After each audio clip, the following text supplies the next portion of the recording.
আল্লাহ গো, যেমন তুমি তোমার একনিষ্ঠ বান্দা তোমার নবী হযরত ইব্রাহিমের উপরে আগুনকে তুমি ঠান্ডা করে দিয়েছিলে, আল্লাহ তোমার একনিষ্ঠ বান্দা আম্মারের জন্য আম্মারের উপরে এই আগুনটাকে ঠান্ডা করে দাও। আল্লাহ রসুল এই দোয়া দিলেন। ব্রাদার ইসলাম, শুধু আম্মারের কথা নয়, যারা ঈমান এনেছিল সংখ্যায় তারা অল্প মুসলমান, 30 থেকে 35 জন 40 জন মুসলমান। তিনার মা হযরত সুমাইয়া, তিনি কতটা সুনাম অর্জন করেছেন পৃথিবীতে আজ পর্যন্ত রেকর্ড করা আছে। সুবহানাল্লাহ। হযরতে সুমাইয়া যখন ঈমান আনলেন, আবু জাহাল জানতে পারল সুমাইয়া ঈমান এনেছে।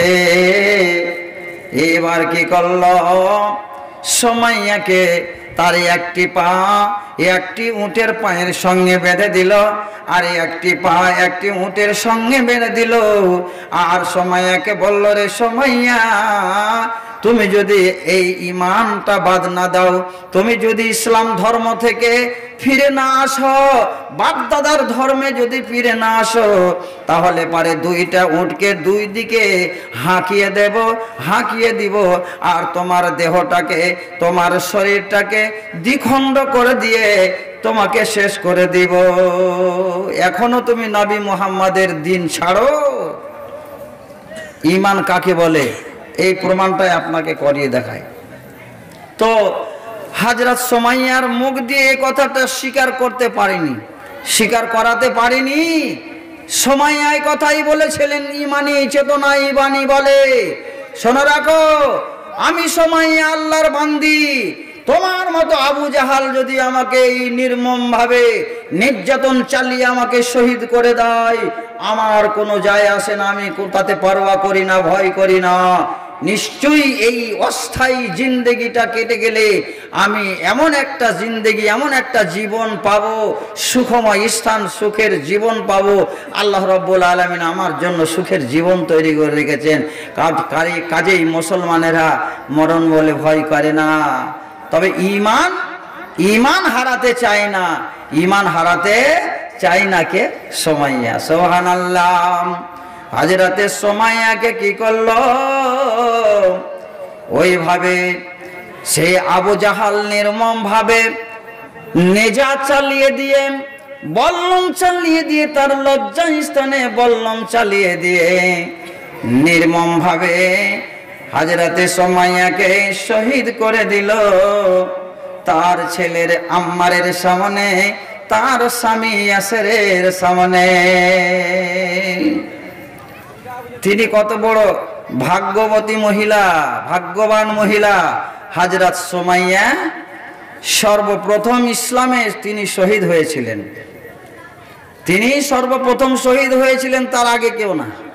হযরত সুমাইয়া প্রথম শহীদ হলেন। তিনি ইসলামের জন্য, ঈমানকে বাঁচিয়ে রাখার জন্য, ইসলামকে বাঁচিয়ে রাখার জন্য তিনি কি হলেন? শহীদ হয়ে গেলেন। তবুও শিখার ঈমান থেকে একটুও নড়চড় হলেন না।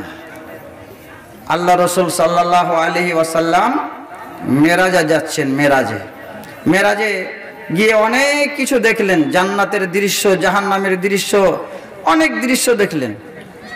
তো জান্নাতের দৃশ্য দেখলেন, তো জান্নাতে যাবেন তার আগেই জান্নাতের ভেতর থেকে যেন একটা মানে আজীব ধরনের, আশ্চর্য ধরনের যেন সুগন্ধি সেন্ট পাচ্ছেন। আল্লাহ রসুল জিবরিল আমিনের সঙ্গে আছেন, আল্লাহর ফারিস্তা হযরত জিবরিল আমিন এবং আল্লাহ রসুল প্রশ্ন করছেন জিবরিল আমিনকে, আল্লাহর ফারিস্তাকে। কি প্রশ্ন করছেন? ওগো জিবরিল আমিন, বলুন আজকে যে জান্নাত দেখার জন্য যাচ্ছি, জান্নাতের ভেতর থেকে যেন একটা আজীব ধরনের, আশ্চর্য ধরনের এমন একটা উন্নত মানের সেন্ট পাচ্ছি, সুগন্ধি পাচ্ছি, যে এইরকম সুগন্ধি, এইরকম সেন্ট যেন আমি কোনো দিন জীবনে অনুভব করতে পারি না। সেন্টটা কিসের আসছে? তখন হযরত জিবরিল আমিন বলছেন, এই সেন্টটা হলো জান্নাতীদের মধ্যে একজন মহিলা ফেরাউনের মেয়ের যে খিদমত সেবা করত, তার দাসী, সেই মহিলা এবং তার পরিবার পরিজনের মানে এটা একটা সুগন্ধি বা সেন্ট আসছে জান্নাত থেকে। তো আল্লাহ রসুল ব্যাপারটা বুঝতে পারছেন না যে ফেরাউনের মেয়ের দাসী বা খাদেমা হিসাবে খিদমত করত ফেরাউনের বেটির, তো তার সুগন্ধি এবং তার পরিবারের সুগন্ধি আসছে জান্নাত থেকে, কথাটা আল্লাহ রসুল বুঝতে পারছেন না। বলছেন জিবরিল আমিনকে, তার ঘটনাটা কি একটু বলে দিবেন না? হযরতে জিবরিল আমিন বলছেন, ও আমার ও আল্লাহর নবী, তার ঘটনা হলো ফেরাউনের মেয়ে, তার একজন দাসী ছিল আল্লাহওয়ালি, আল্লাহকে মাননেওয়ালা, ঈমানওয়ালি, আমলওয়ালি একজন মহিলা। তার মেয়ের খিদমত সেবা করত, তার মাথার চুলগুলো মাঝে মধ্যে আঁচড়ে দিত, সুন্দর করে দিত, সাজিয়ে দিত।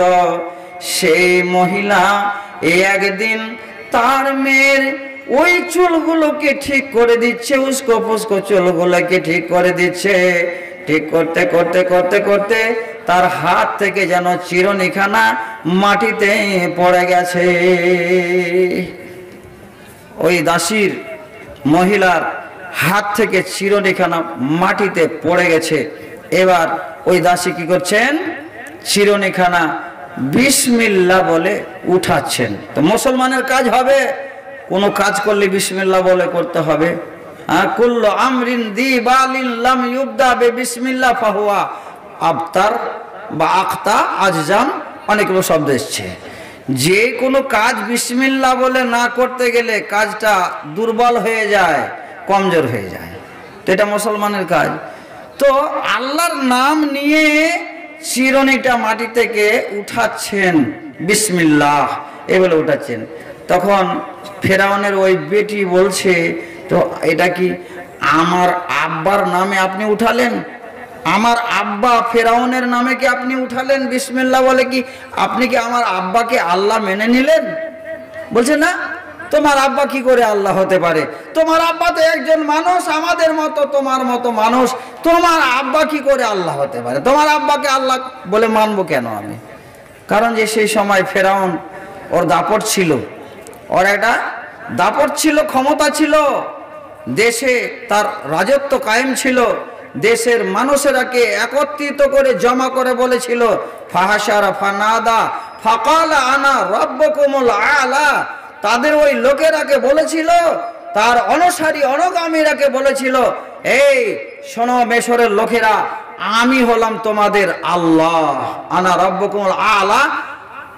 আল্লাহ শুধু নয়, বড় আল্লাহ, সবচেয়ে বড় আল্লাহ, প্রভু আমি হলাম তোমাদের, আমাকে তোমরা বড় প্রভু বলে মেনে নাও।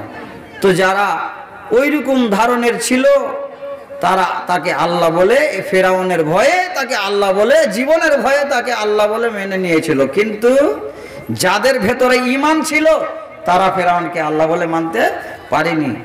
ভাইয়েরা আমার, মা বোনেরা আমার, সেই মহিলার ঈমান কেমন ছিল একটু করে চিন্তা করে দেখুন। যখনই চিরুনিটা বিসমিল্লাহ বলে উঠিয়ে নিয়েছে, ফেরাউনের মেয়ে বলছে, তাহলে কি আপনি আমার আব্বাকে আল্লাহ বলে মেনে নিলেন? ওই মহিলা বলছে, না, তোমার আব্বাকে আল্লাহ বলে মানি না, মানি না। আমার সৃষ্টিকর্তা সাতটা জমিনকে যিনি সৃষ্টি করেছেন, সপ্তখণ্ড আসমানকে যিনি সৃষ্টি করেছেন, সূর্য চন্দ্র তারকাকে যিনি সৃষ্টি করেছেন, আমাকে আপনাকে যে সৃষ্টি করেছেন, সেই মহান আল্লাহ হলো আমার রব। এবার তার মেয়ে বলছে, তাহলে আপনি আমার আব্বাকে, ফেরাউনকে আল্লাহ বলে মানেন না? বলছে না। বলছে, তাহলে আমার আব্বাকে খবরটা দিয়ে দিব। দিয়ে দাও খবর। এইবার ফেরাউনকে জানিয়ে দেওয়া হলো যে এই মহিলা আপনার বাড়িতে থাকে, আপনার বাড়িতে কাজ করে, আপনার দাসী, অথচ আপনাকে আল্লাহ বলে মানতে পারে না, আপনাকে আল্লাহ বলে মানে না, আপনাকে আল্লাহ বলে মানে না। বুঝতে পারছেন? ফেরাউনের কাছে রিপোর্ট চলে গেল, খবর চলে গেল। এইবার ফেরাউন যখন চলে আসে, ফেরাউন তখন তাকে তলব করলো, ডেকে পাঠালো। ফেরাউন তাকে ডেকে পাঠালো কি বলার জন্য? বলছে, এই তুমি কি আমাকে আল্লাহ বলে মানো না? তুমি কি আমাকে আল্লাহ বলে মানো না? বলছে, না, আপনাকে আল্লাহ বলে আমি মানি না। ফেরাউন বলো, শোনো, এখনো তোমার সময় আছে, তোমাকে বলছি তুমি আমাকে আল্লাহ বলে মেনে নাও। বলছে, না, আপনাকে আল্লাহ বলে মানবো কেন? আমার আর আপনার যে আল্লাহ, সেই আল্লাহকে আমি আল্লাহ বলে মানি, যিনি আমাকে সৃষ্টি করেছেন, সারা জগৎকে সৃষ্টি করেছেন, সারা পৃথিবীকে সৃষ্টি করেছেন, সে হচ্ছে আমার আল্লাহ। আপনি আমার আল্লাহ হতে পারেন না।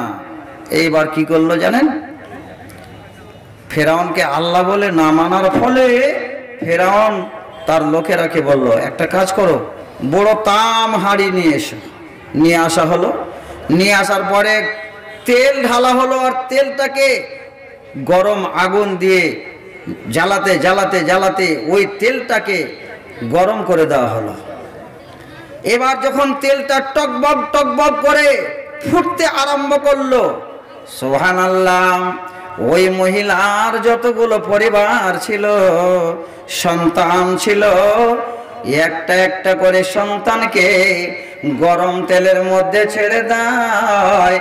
মা বোনেরা যেমন গরম তেলের মধ্যে তাজা মাছকে ছেড়ে দিয়ে ওই মাছগুলাকে ভাজে, ওই মতো করে ওই মহিলার সন্তানগুলোকে এক এক করে গরম তেলের মধ্যে ছেড়ে ভাজতে আরম্ভ করলো এবং তাদেরকে এক এক করে শহীদ করে দিল। শুধুমাত্র ওই মহিলা আছে এবং তার একটা ছোট্ট শিশু, তার একটা ছোট্ট বাচ্চা বাকি রয়েছে। এবার ওই মহিলার পালা এলো। এবার মহিলাকে বলছে, ফেরাউন বলছে, তুমি গরম তেলের মধ্যে ঝাঁপ দাও, না হলে তোমারও পরিত্রাণ নাই, তোমারও রক্ষা নাই, তোমাকে ওই গরম তেলের মধ্যে পুড়তে হবে, তোমারও ছুটি নাই। এই করে ফেরাউন বাধ্য করছে।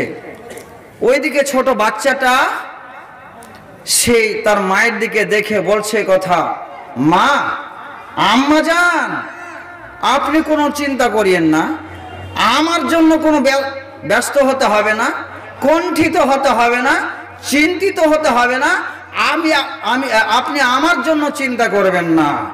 ইফতাহিমি ইয়া উম্মা, ইফতাহিমি ফাইন্না আযাবাদ দুনিয়া আহওয়ানু মিন আযাবিল আখিরাতে। আখিরাতের আযাব থেকে দুনিয়ার আযাব, দুনিয়ার কষ্ট অনেকটা সহজ। তাই তার দুধ খাওয়া বাচ্চা, কচি বাচ্চা বলছে তার আম্মা জানকে, আম্মা জান, আল্লাহর পথে শহীদ হতে কণ্ঠিত হবেন না, তবে ঈমান বিক্রি করা যাবে না, ঈমান বিক্রি করা যাবে না। আম্মা জান, আপনি গরম তেলে ঝাঁপ দিয়ে দেন এবং আল্লাহর রাস্তায় শহীদ হয়ে যান। সেও শহীদ হয়ে গেল, তার বাচ্চাকেও শহীদ করে দেওয়া হলো। হযরত জিবরিল আমিন নবীকে বলছেন এ কথা, ও নবী, ওই পরিবারের, জান্নাতি পরিবারের পক্ষ থেকে, জান্নাত থেকে এই সুগন্ধি আসছে, সেন্ট আসছে। আল্লাহতে যার পূর্ণ ঈমান, কথা সে মুসলমান, কথা সে মুসলমান। আল্লাহতে যার পূর্ণ ঈমান, কথা সে মুসলমান, কথা সে মুসলমান। কথা সে আরিফ অভেদ যাহার, জীবন মৃত্যু জ্ঞান, কথা সে মুসলমান। স্ত্রী পুত্রী আল্লাহরে লাগি মাগি ভিক, নির্ভীকে হাসি মুখে প্রাণ কোরবানি দিত হায়, নির্ভীকে হাসি মুখে প্রাণ কোরবানি দিত হায়। কথা সে শিক্ষা আল্লাহ ছাড়া যারা করিত না ভয়, যারা করিত না আজাদ, যারা আজাদ করিতে এসেছিল সাথে নিয়ে আল কোরআন।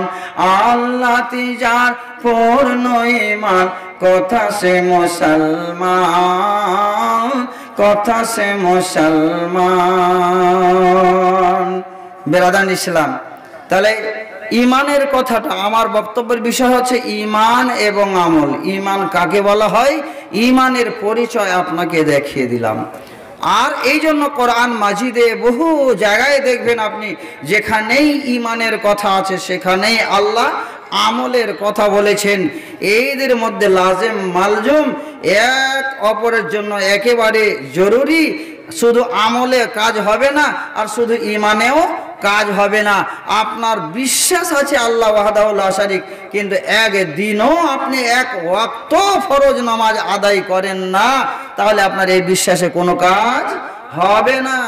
আর একটা লোক নামাজ পড়ে পড়ে পড়ে পড়ে পড়ে ইবাদত করে করে করে করে করে করে আমল করে ঘরটা ফেলে দিল, কিন্তু আল্লাহকে যদি বিশ্বাস না করে আর বিশ্বাস করে আমল না করে যে এটা আল্লাহর জন্য করছি, জালসা আল্লাহর জন্য করছি, দান আল্লাহর জন্য করছি, নামাজ আল্লাহর জন্য পড়ছি, রোজা আল্লাহর জন্য করছি, এই বিশ্বাস যদি আপনার থাকে, হাজার গাড়ি আমল যদি আপনি করেন, আপনার আমল ইবলিসের মতো হয়ে যাবে। ইবলিস যেমন সেই আল্লাহর সমস্ত জমিনে সাজদা করেছিল, ইবাদত করেছিল, রকমারি ইবাদত করেছিল, করেও তাকে জাহান্নামে যেতে হবে, কোনো রাস্তা নাই। তার আল্লাহ বলে বিশ্বাস হয়নি, ইয়াকিন পুরা হয়নি বলে তাকে জাহান্নামে যেতে হবে। এসে অহংকার করেছিল, আল্লাহকে বলেছিল না, আল্লাহ মাটির বৈশিষ্ট্য হলো মাটিকে উপরে চালালে নিচে আসবে, আগুনের বৈশিষ্ট্য হলো যত জ্বলবে তত উপরে উঠবে, আমি আগুনের তৈরি, সে হলো মাটির তৈরি। অহংকার করে বলে না, তাকে আমি সাজদা করব না, আদমকে আমি সাজদা করতে পারি না, এই অহংকার করেছিল। ভাই, আল্লাহকে পরিপূর্ণভাবে সে বিশ্বাস করতে পারিনি, সাজদা করতে পারিনি, আর আল্লাহর হুকুমকে মানতে পারিনি, যার কারণে তাকে জাহান্নামে যেতে হয়েছে। আল্লাহ বলেছেন চিরতরের মতো চলে যা, তাকে জান্নাত থেকে আল্লাহ রাব্বুল আলামিন বার করে দিলেন। ব্রাদার ইসলাম, তাহলে ঈমান এবং আমল দুটোই একসঙ্গে লাগবে, বিশ্বাসও লাগবে আর আমলও লাগবে, তাহলেই আপনার জন্য জান্নাত পাওয়া সম্ভব আছে। এবার কিছু আমলের কথা আপনাকে বলি ছোট ছোট করে। টাইম কত হলো? টাইম দেখে কাজ হবে। হ্যাঁ, 10টা নয়। আচ্ছা আচ্ছা, ঠিক আছে, ছোট্ট করে বলছি, ভালো করে শুনেন। এবার আমলের কথা বলি। আমল এবং ঈমান ছাড়া জান্নাত পাওয়া সম্ভব নয়। আল্লাহর রসুলের কাছে এক সাহাবী, যে হাদিসটা বুখারী মুসলিমের হাদিস, দান দিবা তো খুব ছটপট করবে না, আস্তে আস্তে আমি ইনশাআল্লাহ এগিয়ে যাব, তোমরা সব রেডি হয়ে থাকবে, হ্যাঁ, আর একেবারে আধা ঘন্টা আমাদের সব কমপ্লিট হয়ে যাবে ইনশাআল্লাহ। 11টা হলে আমি মানে শেষ করে দেব। যাই হোক, মা বোনেরা ভালো করে শুনবেন, দান তো নিব, আপনারা রেডি হয়ে যান, তৈরি হয়ে যান। যারা কমিটি আছে একেবারে মা বোনদের কাছে পাঠিয়ে দেন এক্ষুনি। তো কথাটা হলো, আমলের কথা বলছিলাম, যে আমল কাকে বলে, আমলের শক্তি কতটা। একটা হাদিস আপনাকে বলি। আল্লাহ রাব্বুল আলামিন বলছেন কোরআন মাজিদের মধ্যে, ওয়াসিলা যদি মানতে হয়, এই সহি এবং সৎ আমলের ওয়াসিলাতেই আল্লাহকে পাওয়া যাবে, পাওয়া সম্ভব। ভাইয়ের আমার, বুখারী মুসলিমে হাদিসটা আছে, আপনারা জানেন এই কথাটা একেবারে প্রচার আছে মানুষের কাছে, অহরহ শুনে রেখেছেন আগেকার বক্তাদের কাছে। এখনকার বক্তারা কম বলছে একটু তুলনামূলক। ভাইয়েরা আমার, বানি ইসরায়েলের মধ্যে 3 জন মানুষ, বানি ইসরায়েলের মধ্যে 3 জন মানুষ সফরের অবস্থায় ফাঁকা ময়দান দিয়ে চলে যাচ্ছে। আর পশ্চিম দিকে যেন কাল বৈশাখী ঝড় এবং বৃষ্টি যেন চলে আসছে এহেন অবস্থায় ওরা আপসে বলছে, তিনজন বন্ধু বলছে, ভাই এখন তো এরকম ঝড় বৃষ্টি আমাদের সামনে, বিপদ চলে আসছে, মুসিবত চলে আসছে, এই মুসিবতের হাত থেকে বাঁচার জন্য কি উপায় খোঁজা যায়, কি উপায় বের করা যায়। দেখছে যে একটা সামনে কি আছে, গর্ত আছে। কথাটা ভালো করে শুনবেন, ভালো আমল করতে হবে এবং সাথে সাথে আপনাকে ঈমান এবং বিশ্বাস আল্লাহর প্রতি অটল থাকতে হবে, তাহলে আপনার জন্য জান্নাত পাওয়া সম্ভব, আর না হলে নয়। তিনজন ব্যক্তি চলতে চলে দেখছে একটা গর্ত আছে, ওই তারা বললো যে এই গর্তের মধ্যে ঢুকে পড়ো। গর্তের মধ্যে ঢুকতে গেলে হয়তো আমরা কিছুটা রক্ষা পাবো। গর্তের মধ্যে একজন ঢুকলো, দুইজন ঢুকলো, তিনজন ঢুকে গেল। ঢুকার পরে কি হচ্ছে জানেন? কত বড় বিপদে পড়ে গেল। আল্লাহর হুকুমে বড় একটা পাথর এসে গর্তের মুখে যেন এসে লেগে গেল, গর্তের মুখটা যেন বন্ধ হয়ে গেল। গর্তের মুখ বন্ধ হয়ে গেল, তারা এক বিরাট চিন্তায় পড়ে গেল।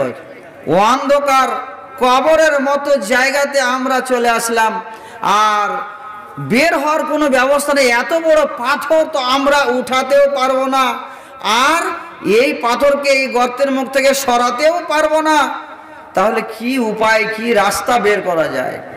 তিনজনে খুব বড় বিপদে পড়ে গেল। সুবহানাল্লাহ। যতই বড় বিপদে আপনি পড়েন, যদি আপনি ভালো আমল করে থাকেন, আল্লাহ বলছেন ইয়া আইয়ুহাল্লাযীনা আমানুত্তাকুল্লাহা ওয়াবতাগু ইলাইহিল ওয়াসিলা ওয়াজাহিদু ফি সাবিলিহি লাআল্লাকুম তুফলিহুন। যদি আপনার কাছে ভালো আমল থাকে আর সেই ভালো আমলের ওয়াসিলা দিয়ে যদি আপনি আল্লাহকে ডাকেন, আল্লাহ আপনার ডাকে সাড়া দেবেই দেবে। ভাইয়ের আমার, তিনজন বন্ধু বিপদে পড়ে গেল। এবার কি করবে? এই গর্তের মুখ থেকে বের হওয়ার তো কোনো রাস্তাও দেখছে না।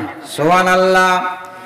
এইবার তিনজন তারা আপসে আলোচনা করছে, ভাইজান আজকে আমরা বিপদের সম্মুখীন হয়ে গেলাম, এই বিপদের হাত থেকে উদ্ধার হলে কি রাস্তা করতে হবে, কি ব্যবস্থা করতে হবে। একজন বলছে, শোনো,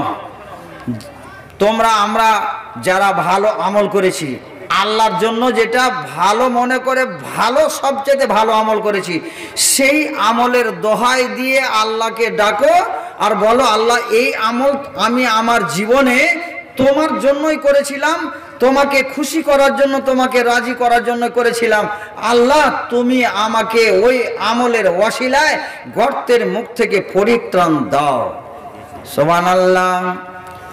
একজন বন্ধু বলছে, ও আল্লাহ, আল্লাহকে সাক্ষী রেখে বলছে, আল্লাহ তুমি জানো আমার বৃদ্ধ মা বৃদ্ধ বাবা বেঁচে ছিল, আমার কচি কচি ছেলেরা মেয়েরা ছিল, আমার সংসারে আমি বকরির ছাগলের দুধ দহন করে করে আমরা পেট পালতাম, আমার মায়ের বাবার সেবা করতাম, আমার ছাগল চড়া, ছাগল পালন করা, এই ছাগল ছাগল আমি কি করতাম, পালা পোষা করতাম, মাঠের দিকে নিয়ে যেতাম চড়াতে, আর সকাল বেলায় যেতাম, সন্ধ্যা বেলায় আসতাম। আসার পরে আমি সর্বপ্রথম কি করতাম, আমার ওই ছাগলের দুধগুলোকে দহন করতাম, আর দহন করার পরে সর্বপ্রথমে আমি আমার মা বাবাকে পান করাতাম, আর মা বাবার পরে আমি আমার ছেলে মেয়েরাকে পান করাতাম। আল্লাহ তুমি তো জানো এই কাজ আমি তো একমাত্র তোমাকে খুশি করার জন্য করেছি। তিনি বলছেন, একদিন আমার ছাগল চড়াতে গিয়ে অনেকটা দূরে চলে গেলাম, বাড়ি ফিরতে আমার অনেকটা দেরি হয়ে গেল, রাত হয়ে গেল। আমি আসতে না আসতে আমার আব্বা জান শুয়ে গেছে, আমার আম্মা জান শুয়ে গেছে, তারা ঘুমিয়ে গেছে, তারা বিভোর ঘুমিয়ে গেছে। আমি কি করলাম, এই এক পেয়ালা দুধ ছাগলের দহন করার পরে আমার মা এবং আমার আব্বার মাথার সামনে দাঁড় হয়ে থাকলাম। আমার ছেলেরা আমার মেয়েরা দুধ পান করার জন্য খাওয়ার জ্বালায়, খিদার জ্বালায় সহ্য করতে পারে না, বলে আব্বা আমাদের দাও, আব্বা আমাদের খেতে দাও। তবুও আমি আমার ছেলে মেয়েদেরকে ওই দুধ পান করাইনি। আমি ভাবছিলাম যে আমার মা আমার আব্বা যখন উঠবে এই দুধ পান করিয়ে দিব, তারপরে ছেলে মেয়েদেরকে পান করাবো। এই করে করে করে করে করে রাত শেষ হয়ে গেল। শেষ রাত পর্যন্ত আমি আমার আব্বা আমার আম্মার কাছে দাঁড়িয়েছিলাম। আল্লাহ, এই যে আব্বা আম্মাকে আমি আগে দুধ পান করাতাম, আব্বা মায়ের খেয়াল রাখতাম, পরে ছেলেদের প্রতি খেয়াল রাখতাম। আল্লাহ, এই আমলটা শুধুমাত্র আমি তোমাকে খুশি করার জন্য, তোমাকে রাজি করার জন্য আল্লাহ করেছি। যদি এই আমলটা তোমার জন্য করে থাকি, আল্লাহ তুমি আমাকে এই বিপদ থেকে উদ্ধার করো। যেমন এই দোয়া করেছে, আল্লাহর কাছে প্রার্থনা করেছে, আল্লাহর অনুগ্রহে আল্লাহর দয়াতে পাথরের কিছুটা অংশ সরে গেল, একটু সূর্যের মুখ দুনিয়ার মুখ দেখা গেল। সুবহানাল্লাহ। আর একজন বলছে, ই আল্লাহ, আমি এমন একটা কাজ করেছি, আমি এমন একটা ভালো আমল করেছি, ভালো কাজ করেছি আল্লাহ, সেই কাজটা শুধুমাত্র আমি তোমার জন্য করেছি। সেই কাজ হলো, আমার একটা কাকাতো বোন ছিল, চাচাতো বোন ছিল, সেই কাকাতো বোনের সঙ্গে আমার ভালোবাসা ছিল। সেই বোনকে আমি খুব ভালোবাসতাম, সেই কাকার মেয়েকে আমি খুব ভালোবাসতাম, সেও আমাকে মনে প্রাণে আমাকে ভালোবাসতো, তার সঙ্গে আমার প্রেম ছিল। আমি তার সঙ্গে আমার মনের লালসা, মনের লোভ, মনের আশা, মনস্কামনা পূরণ করার জন্য আমি তাকে প্রস্তাব রাখলাম, ওরে আমার কাকাতো বোন, তোমার সঙ্গে আমি আমার মনস্কামনা পূরণ করতে চাই, আমি আমার ইচ্ছা পূরণ করতে চাই, বলো দেখি তোমার খবরটা কি? তখন বলছে, আমার বোন কি বলল, ঠিক আছে, তবে একটা কথা, টাকা 100 টাকা লাগবে, 100 দিনার, 100 দিনার লাগবে, যদি দিতে পারো তাহলে আমি রাজি আছি। কে বলল? তার কাকাতো বোন। এইবার কথাবার্তা হয়ে গেল, 100 টাকা দিয়ে দিব, রাজি হয়ে গেল। দুইজন মিলে নির্জন রাতে, নির্জন জায়গাতে, গভীর রাতে যখন দুইজন মিলে গিয়েছে, তারা দুইজনে আপোষে অবৈধ কাজে লিপ্ত হবে। এহেন অবস্থায় মায়েরা, বোনেরা, সেই যুগের মায়ের বোনের কেমন ঈমান ছিল, আমল কেমন ছিল, ওই মহিলা বলছে, আরে আজকে তোমার সঙ্গে এই নোংরা কাজ করে নিব, আল্লাহ রাব্বুল আলামিন আমার এই পাপ, এই গুনাহকে আল্লাহ লিখে রাখবেন, আল্লাহর কাছে এই কথাটা ছুপানো যাবে না, ছুপানো সম্ভব হবে না, এই কাজের হিসাব আল্লাহর কাছে হবে। অতএব আল্লাহর ভয়ে মহিলা কাঁপছে আর বলছে, ইয়া আবদাল্লাহ, ইত্তাকিল্লাহ, ওরে আল্লাহর বান্দা, তুমি আল্লাহকে ভয় করো, আল্লাহকে ভয় করো। আজকে মানুষের চোখ থেকে বেঁচে যাব, মানুষের আজকে দেখতে পাবে না, মানুষকে ফাঁকি দেওয়া যাবে, কিন্তু আমার আল্লাহকে ফাঁকি দেওয়া যাবে না।